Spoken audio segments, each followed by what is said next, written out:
Tonight, Yvette Fielding is taking Louis Walsh and Boyzone to a hell on 3 levels. Louis and the boys will be descending through forgotten subterranean streets. Travel further into the abyss to investigate a witch's lair. That was right there.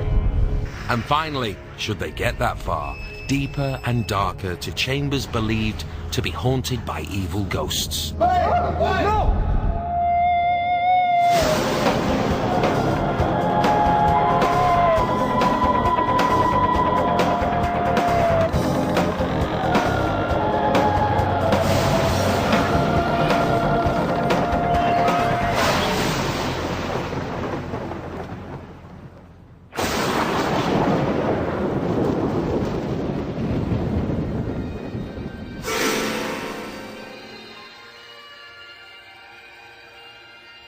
Edinburgh, considered as one of the most picturesque cities in Europe, is aptly nicknamed the Athens of the North.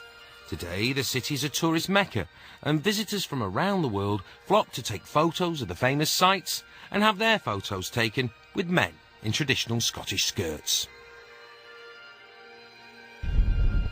However, beneath the cobbles of this historic city lies a dark history that many of the good folk of Edinburgh are unaware of, a network of streets and closes, once occupied by criminals and the underclasses.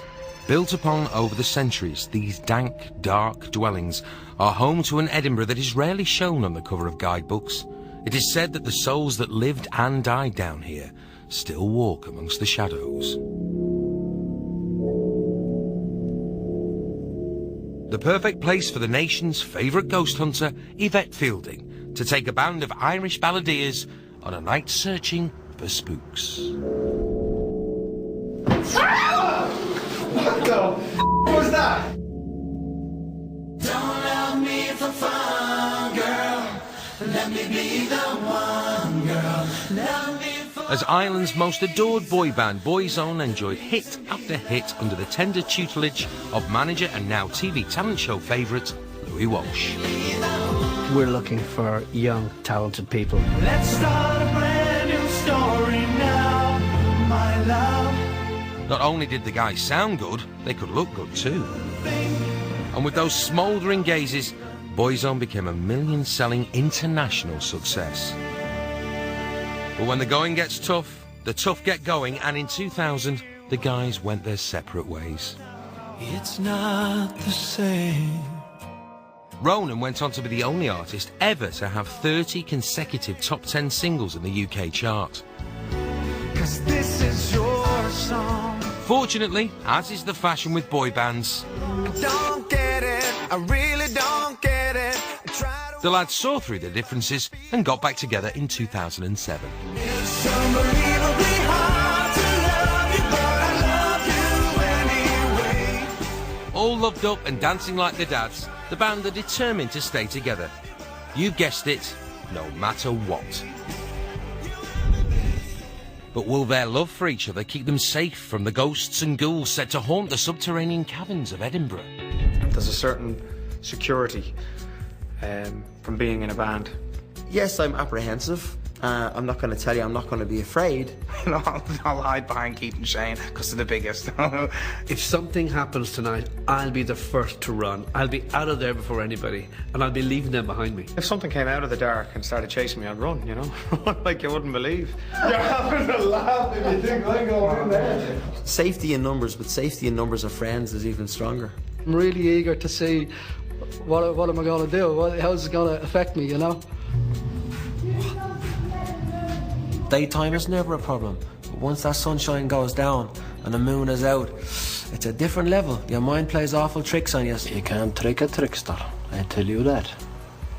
It's scary business. It's real scary business. Hey! No! I think you might get a scream or two out of Steo. Maybe Louis. I think Stephen will be the first to freak out tonight, absolutely. That was Stephen. That was not me, Louise Walsh. And Louis, I mean, I just can't wait to see what's going to happen there. I want to go home. I promise I'll be good. I think we'll be genuinely scared, but I think you'll see a very funny side of Boyzone tonight, which is always there, but people don't see it. I know with Boyzone, It should be fun, but it is ghost hunting, so I think anything can happen. I'm not staying here, lady. You've got to. I'm not staying here. What? You've got to. That was scary. Why not? Yvette has not travelled to Edinburgh alone.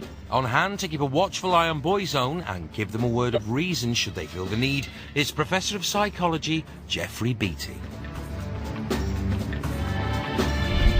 I'm here to study the boys tonight and try to make sense of what they're going through from a psychology rather than from a paranormal point of view. This is a group of people, don't forget it, who've been together since some of them were 16. Mackie was 21 at the start. He was a bit older. And he's the kind of sensible one, a bit of a philosopher, likes to use logic and rational thinking to make sense of the world. I'm feeling an emotion. It's unusual. Ronan, the kind of front man, says he's not really bothered by anything that's going to happen tonight. Personally, I'm not so sure. I've looked at his personality structure. Did you hear that whistle? No. Seriously, a whistle just here. Louis is the manager of the group. Bit of an authority figure, but these are like rebellious boys. So Louis will have his work cut out if he's trying to keep that kind of authority kind of role. And Stephen, he says he's the sensitive member of the group. The rest of them kind of respond to that. They kind of protect him, and he looks out for that protection. Keith, thrill seeker, low in emotional volatility. He'll be up for anything we throw at him.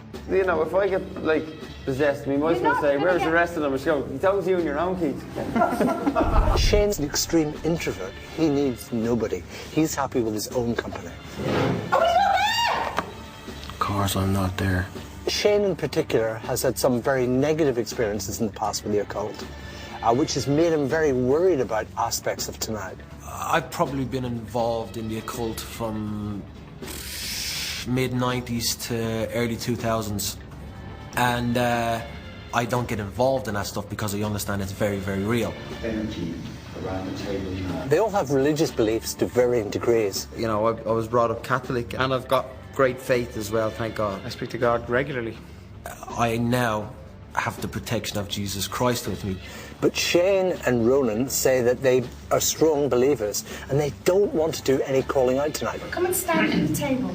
I can see you, don't worry. You don't have to be scared. It's I'm not not scared, what you sweetheart. want. Now, of course, when they get in there, the whole thing will be different. There will be a lot of peer pressure to do certain things, to do what the group's doing. And this is a group who are now desperate to be together and to signal their social bonds. Whatever happens, I think it'll be exciting. Louis Walsh and Boyzone have been asked to rendezvous at the imposing Edinburgh Castle and await the arrival of Yvette Fielding, ghost hunter extraordinaire and veteran of over 500 paranormal investigations. I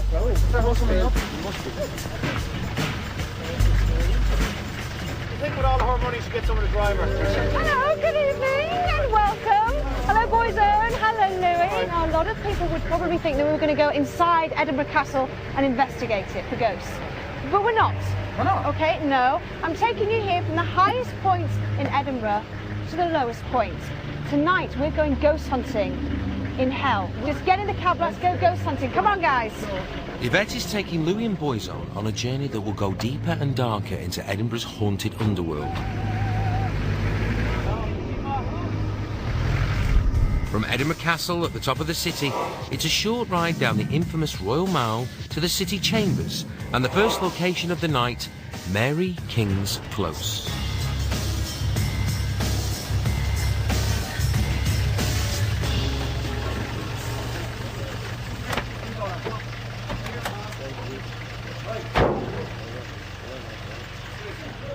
Okay, guys, we're right outside the city chambers. Underneath these cobbles is a very, very dark, dark place. It's a street where people used to live. There was plague there, and it's very, very haunted. So just behind you is the entrance. Stephen, go first. Let's go. Woo. Come on, Mr. Walsh. I'll look after you. Look at you. You like kids? It's a shop deal. That's John Madison, how he feels about you going near Mary's Close. Mary King's Close actually consists of a number of closes which were narrow streets with tenement houses on either side. In 1753, the Borough Council decided to develop a new building on this site, the City Chambers. The houses at the top of the closes were knocked down and part of the lower sections were kept and used as foundations. As one of the oldest parts of Edinburgh, Mary King's Close has seen a good deal of life and a great deal of death and suffering. It was here in the 1500s that the plague was rife and the area was quarantined. Plague doctors went from house to house dressed in long leather coats and topped in bird-beak masks filled with potpourri to disguise the wretched stench of death. For weeks, it is said, the victims' cries could be heard until the close fell silent.